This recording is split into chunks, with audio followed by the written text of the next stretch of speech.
हर हर महादेव।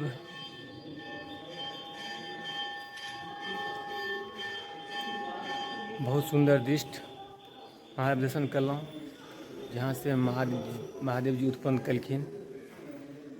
उस दिन पहाड़ के महान त्या पहाड़ बिल्कुल महादेव त्या ई पहाड़ से प्रस्थान करने छथिन महादेव जी।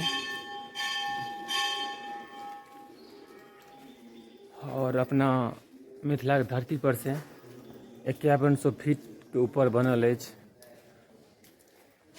ई मंदिर। देखियो हाँ देखाइए मंदिर।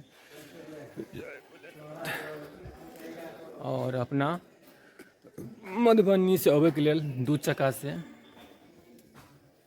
15 घंटा रास्ता अछि।